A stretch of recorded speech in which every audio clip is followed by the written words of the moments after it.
കേരളത്തിൽ തിരഞ്ഞെടുപ്പിനോടനുബന്ധിച്ച് പല തട്ടിക്കൂട്ടിയ സർവേകളും പുറത്തു വരികയാണ്. ഈ സർവേകളിൽ ഭൂരിഭാഗവും പെയ്ഡ് സർവേകളാണ്, പൈസ കൊടുത്തിട്ടുണ്ടാക്കിയിരിക്കുന്ന സർവേകളാണ്, ഒരു വിശ്വാസ്യതയില്ലാത്ത സർവേകളാണ്. ഇത് പാർലമെൻറ്റ് ഇലക്ഷൻ അങ്ങനെ തന്നെയായിരുന്നു. പാർലമെൻറ്റ് ഇലക്ഷൻ നിങ്ങൾക്കറിയാം, പാലക്കാട് ശ്രീ VK ശ്രീകണ്ഠൻ 3ാം സ്ഥാനത്ത് പോകും എന്നാണ് സർവേ പറഞ്ഞത്. അദ്ദേഹം 2 പ്രാവശ്യമായിട്ട് MP ആണ് അവിടെ. ഇപ്രാവശ്യം 85,000 വോട്ടിൻ്റെ ഭൂരിപക്ഷത്തിലാണ് അവിടെ MP ആയത്. 2019 എറണാകുളത്ത് ശ്രീ ഹൈബി ഈഡൻ പരാജയപ്പെടുമെന്നും P രാജീവ് അവിടെ ജയിക്കും എന്നുമാണ് പാർലമെൻറ്റ് ഇലക്ഷനിൽ പറഞ്ഞത്. എറണാകുളത്ത് അന്നത്തെ റെക്കോർഡ്, ഹൈബി പിന്നെ റെക്കോർഡ് തിരുത്തി, ഏറ്റവും വലിയ റെക്കോർഡ് ഭൂരിപക്ഷത്തിൽ 1,60,60,000 വോട്ടിനാണ് ഹൈബി ഈഡൻ ജയിച്ചത്. ഷാഫി പറമ്പിൽ വടകരയിൽ തോറ്റുപോകുമെന്നാണ് പറഞ്ഞത്. പല സർവേകളും, പ്രധാനപ്പെട്ട സർവേകളൊക്കെ, ഇപ്പോൾ വരുന്ന ഈ സർവേകളൊക്കെ തോറ്റുപോകുന്നാണ് പറഞ്ഞത്. 1,25,000 വോട്ടിനാണ് ഷാഫി പറമ്പിൽ ജയിച്ചത്.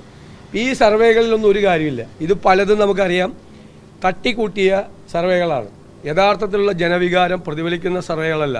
ജനവികാരം കൃത്യമാണ്. ഞങ്ങൾ എല്ലാ തിരഞ്ഞെടുപ്പിലും കൃത്യമായി ഞങ്ങൾ പറഞ്ഞിട്ടുണ്ട് എന്ത് സംഭവിക്കാൻ പോകുന്നതെന്ന്. ഈ കഴിഞ്ഞ 5 കൊല്ലത്തിനിടയിൽ ഒരു തിരഞ്ഞെടുപ്പിലും ഞങ്ങൾ പറഞ്ഞത് അങ്ങോട്ടും ഇങ്ങോട്ടും മാറിയിട്ടില്ല. ഈ തെരഞ്ഞെടുപ്പിലും 100-ലധികം സീറ്റുമായി UDF ഐക്യ ജനാധിപത്യ മുന്നണി അധികാരത്തിലേക്ക് തിരിച്ചു വരും, ഒരു സംശയമില്ല. അപ്പോൾ ഇത് ഭയങ്കര ഒപ്പത്തിനൊപ്പമാണെന്നാണ്, ഇപ്പോൾ പുറകെ പോകുന്നല്ല, ഒപ്പത്തിനൊപ്പമാണ് എന്ന് വരുത്തി തീർക്കാൻ വേണ്ടി വലിയ മാർജിൻ LDFും UDFും തമ്മിലുണ്ട്. അത് ജനവികാരം നമുക്ക് തിരിച്ചറിയാം. ഞാൻ 125 നിയോജകമണ്ഡലങ്ങളിലും പോയ ആളാണ്, യാത്രയുമായി പോയ ആളാണ്. അതിനു മുമ്പ് ലോക്കൽ ബോഡി ഇലക്ഷനിൽ എല്ലാ ജില്ലകളിലും പോയതാണ്. ഇപ്പോൾ എല്ലാ ജില്ലകളിലും പോകുന്നത്. കഴിഞ്ഞ 6 മാസത്തിനകം 5 പ്രാവശ്യം എല്ലാ ജില്ലകളും സന്ദർശിച്ചിട്ടുള്ള ഒരാളാണ്. പ്രധാനപ്പെട്ട എല്ലാ നിയോജകമണ്ഡലങ്ങളിലും 2ഉം 3ഉം പ്രാവശ്യം പോയിട്ടുള്ള ഒരാളാണ്.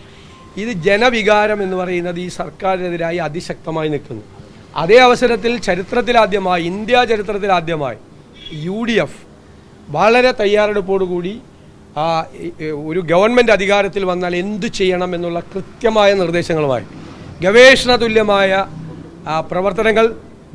തുല്യമായ പ്രവർത്തനങ്ങൾ നടത്തി നല്ല തയ്യാറെടുപ്പോടുകൂടി ഈ ഗവൺമെൻറ് എവിടെയെല്ലാം പരാജയപ്പെട്ടോ അവിടെയെല്ലാം കേരളത്തെ കൈപിടിച്ചെഴുന്നേൽപ്പിക്കാൻ, പുനരുജ്ജീവിപ്പിക്കാനുള്ള നിരവധി പദ്ധതികളുമായിട്ടാണ് UDF വരുന്നത്. വളരെ ഓൾട്ടർനേറ്റീവ് ബദൽ പദ്ധതികളുമായി എല്ലായിടത്തും കഴിഞ്ഞ 2 വർഷമായി നടക്കുന്ന പദ്ധതികൾ.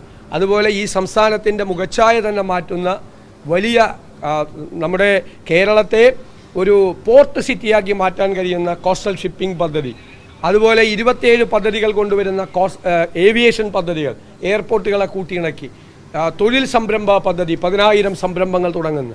അതുകൂടാതെ 5 ഗ്യാരണ്ടി രാഹുൽ ഗാന്ധി പ്രഖ്യാപിച്ചു. ഇതെല്ലാം ചേർന്ന് സമഗ്രമായ തയ്യാറെടുപ്പോടു കൂടിയാണ് UDF വരുന്നത്.